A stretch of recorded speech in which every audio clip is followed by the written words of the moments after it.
Hello folks, this is 2016 May June paper 2-1 and the question number is 4, and the question is related to the chapter of deformation of solids.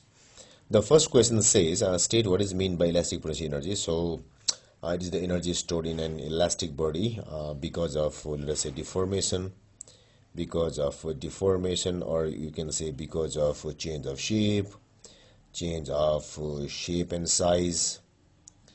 shape and size, or you can say because of compression, because of let us say elongation,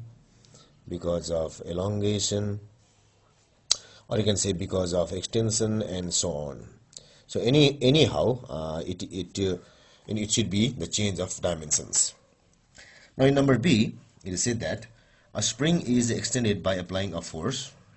The variation with extension x of the force F is shown in figure 4.1 for a range of values from x equal to 20 to x equal to 40. So let us remember that x is equal to extension. So here the extension is 20 and here the extension is 40. Use data from figure 4.1 to show that the spring obeys Hooke's law for this range of extension. So in order to show that it obeys Hooke's law, we must have Hooke's law states that the restoring force is proportional to extension. That means F is equal to minus kx. So we must have a constant value of this thing, and this thing is given by its magnitude is given by the ratio of F and X. So if the ratio of F and X is constant everywhere, then I can say that it obeys Hooke's law. So let us do the same. So at 20 centimeter, the value of force is equal to 5.2. So here it will be equal to, so K1 is equal to value of force is 5.0 and X is equal to 20 centimeter, which is 0.20, and this is equal to, and this is 5.2, sorry, 5.2, and this is 0.20, so it becomes 26 Newton per meter. And let us say, let's do it here. So this K2 is equal to, here in this location it is 18.4 divided, the extension is 0.40 and it's again 26. So that means this spring constant, or this force constant K, spring constant K is equal everywhere. So that's why it obeys Hooke's law. So what you can say here is, at force equal to 5.0 Newton, the spring constant is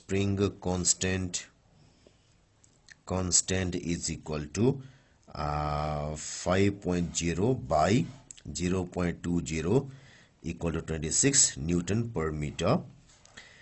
At F is equal to 10.0 Newton, the spring constant, once again constant, equal to 10.4. I frequently write 5.0, it's 5.2. So 10.4 divided 0.40 equal to 26 Newton per meter once again. So constant K means that Hooke's law is followed. Hooke's law is followed in this range. Hooke's law is followed in this range. Now in the next question. So use figure 4.1, again the same thing here. Use figure 4.1 to calculate the spring constant. So as we have already done here, what we have done it is, so let's take a value anywhere we like.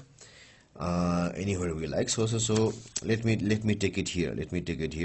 So I have got F is equal to, so at this point the value of F is equal to 7.0, 7.5, 6, 7, 8. So it is 7.8 Newton, and the value of X is equal to, at that position it's equal to 30 centimeter, which is equal to 0.30 meters. So the spring constant K is equal to, is equal to what you have is 7.8 by this is 0.30 equal to 26 Newton per meter. So it is 26 Newton per meter. The work done. The next is the work done extending the spring from x equal to 20 to x equal to 40 centimeter. So here we have got x1 is equal to 20 centimeter, which is equal to 0.20 meters, and x2 is equal to 40 centimeter, which is equal to 0.40 meters. So the work done required from the beginning to the end, from 0.20 to 40 centimeter will be, let me fold the paper so that I can look at it properly. So this is how it would look like when I fold the paper.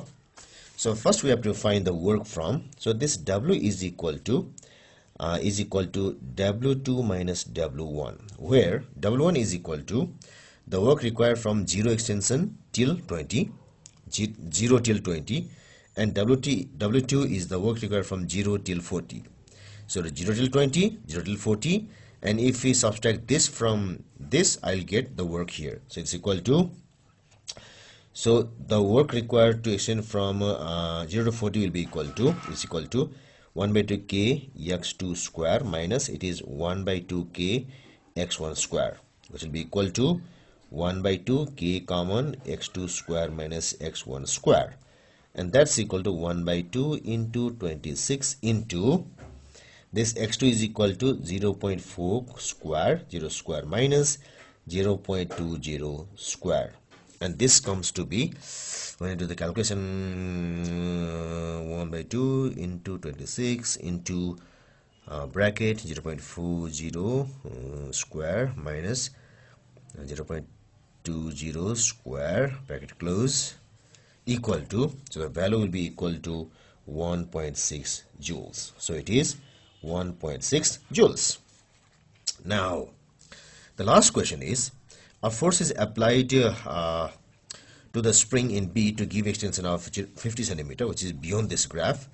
State how you would check that the spring has not exceeded its elastic limit. So elasticity means the property of the body to come back to its original shape and size and original dimensions. So that's why what I have to do is, if I have to check whether it has crossed elastic limit or not, we simply make the force 0. So make F equal to 0. So if the spring returns back to the original dimensions,